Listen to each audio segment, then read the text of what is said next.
تو چلیے آج ہم ایک نہایت ہی دلچسپ اور گہرے سفر پر نکلتے ہیں۔ آج کے اس تفصیلی جائزے میں ہم اسلامی روایات کی روشنی میں جنت کے مناظر کو بالکل قریب سے جاننے کی کوشش کریں گے۔ ہمارا مقصد ان تمام بیان کردہ روایات اور تفصیلات کو بخوبی سمجھنا ہے جہاں حساب کتاب کے بعد کی اس حیرت انگیز زندگی کو انتہائی گہرائی اور خوبصورتی کے ساتھ بیان کیا گیا ہے۔ تو آئیے اس سفر کا آغاز کرتے ہیں۔ ذرا اس ابتدائی منظر کا تصور کیجیے۔ قیامت کے دن کی وہ شدید تپش اور گھبراہٹ اب ختم ہو چکی ہے اور اعمال نامہ دائیں ہاتھ میں تھما دیا گیا ہے۔ یہ کامیابی کا یقیناً سب سے بڑا اور جذباتی لمحہ ہوگا۔ دروازے پر فرشتہ رضوان کھڑے ہیں اور وہ آنے والوں کا استقبال ان شاندار الفاظ سے کر رہے ہیں کہ تم پر سلامتی ہو، تم پاک ہو گئے، اب اس میں ہمیشہ کے لیے داخل ہو جاؤ۔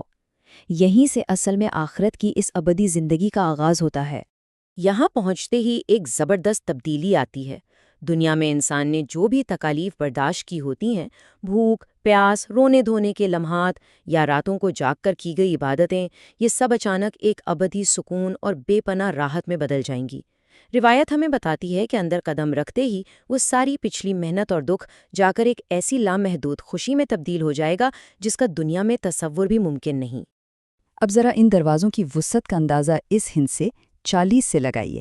روایت میں آتا ہے کہ یہ دروازے اتنے عظیم و شان ہیں کہ اگر ایک بہت ہی تیز رفتار سوار اس کی چوڑائی کو پار کرنا چاہے تو اسے 40 سال لگ جائیں گے۔ جی ہاں، پورے 40 سال۔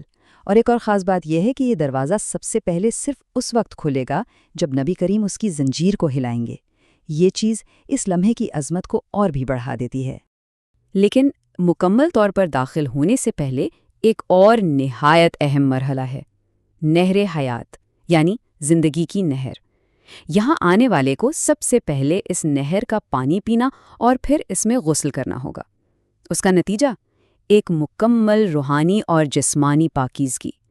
دل سے ہر طرح کا کینہ، حسد اور پرانا دکھ ہمیشہ کے لیے دھل جائے گا اور جسم ایک ایسی چمکدار روشنی سے بھر جائے گا جس میں کوئی تھکن باقی نہیں رہے گی۔ خیر، صرف روحانی ہی نہیں، جسمانی تبدیلی کا اگلا مرحلہ بھی نہایت حیران کن ہے۔ روایات کے مطابق قد کو بڑھا کر 60 ہاتھ یعنی تقریباً 90 فٹ تک لمبا کر دیا جائے گا۔ یہ بالکل حضرت آدم کے قد کے برابر ہے۔ اس کی وجہ یہ بتائی گئی ہے کہ جنت کی نعمتیں اور وہاں کے محلات اور پھل اتنے عظیم ہوں گے کہ ان کا مکمل لطف اٹھانے کے لیے اسی خاص جسمانی قامت کی ضرورت پیش آئے گی۔ اور قد کے ساتھ ساتھ عمر ہمیشہ کے لیے 33 سال پر ٹھہر جائے گی، یعنی ایک ایسی ابدی جوانی جہاں کبھی بڑھاپا نہیں آئے گا۔ جسم ہر قسم کی بیماریوں اور غیر ضروری بالوں سے بالکل پاک ہوگا اور آنکھیں قدرتی طور پر سرمگھے ہوں گی۔ یہ ہمیشہ تر و تازہ اور خوبصورت رہنے کی وہ کامل خواہش ہے جو ہر انسان کے دل میں ہوتی ہے۔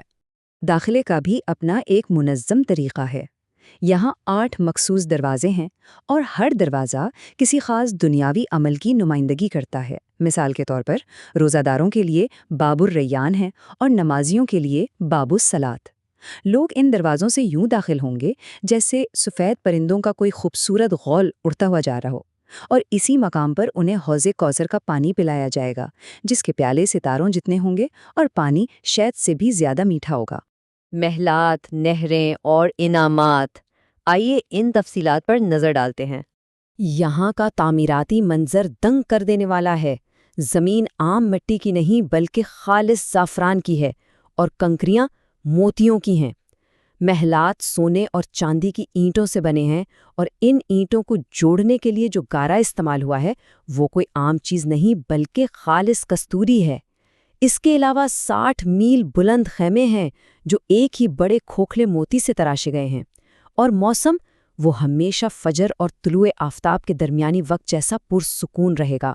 یہاں فراوانی کا یہ عالم ہے کہ 4 خاص نہریں موجود ہیں۔ ایک پانی کی نہر جو کبھی خراب یا بدبودار نہیں ہوتی، ایک دودھ کی نہر جس کا ذائقہ کبھی نہیں بدلتا، ایک بالکل خالص شہد کی نہر، اور ایک ایسا پاکیزہ مشروب جس کا ذائقہ لاجواب ہے مگر اس سے کوئی نشہ یا سر درد نہیں ہوتا۔ روایات بتاتی ہیں کہ نہایت خوبصورت نوجوان جنہیں غلمان کہا گیا ہے، سونے اور چاندی کے برتنوں میں یہ مشروبات ان لوگوں کو پیش کریں گے جو ریشم کے اونچے تختوں پر بیٹھے ہوں گے۔ کھانے پینے کی بات کریں تو وہ بھی اپنی مثال آپ ہے۔ پہلی دعوت مچھلی کے جگر کے ایک خاص حصے سے ہوگی۔ پھل ایسے ہیں کہ درختوں کی ٹہنیاں خود آپ کے قریب جھک جائیں گی۔ لیکن سب سے حیرت انگیز بات اس ہندسے یعنی 70 میں پوشیدہ ہے۔ جب کوئی ایک لقمہ کھائے گا تو اس میں سے 70 مختلف ذائقے آئیں گے، اور ہر ذائقہ پچھلے سے بڑھ کر ہوگا، وہ بھی بغیر کسی بھاری پن کے۔ اب ظاہر ہے ذہن میں سوال آتا ہے کہ اتنا کچھ کھانے کے بعد ہاضمہ کیسے ہوگا؟ دنیا میں تو اس کے لیے نظام موجود ہے، لیکن یہاں کوئی گندگی یا واش روم کی ضرورت نہیں پڑے گی۔ یہ سب صرف ایک خوشبودار ڈکار اور کستوری کی مہک والے پسینے کے ذریعے ہضم ہو جائے گا، اور دلچسپ بات یہ ہے کہ یہ پسینہ وہاں کی فضا کو اور بھی زیادہ معطر کر دے گا۔ پیاروں سے ملاقات اور خوبصورتی کا بازار، دیکھتے ہیں یہ کیسا منظر ہوگا۔ رشتوں اور محبت کی اہمیت یہاں اپنے عروج پر ہوگی۔ دنیا کے والدین، شریک حیات اور بچے وہاں پھر سے اکٹھے ہوں گے، اور اگر خاندان کے کسی فرد کا درجہ کم بھی رہ گیا تو اسے بھی بلند کر کے ساتھ ملا دیا جائے گا۔ یہاں آسمانی ساتھی یعنی حوریں ہوں گی جن کا نور سورج سے بھی زیادہ روشن ہوگا۔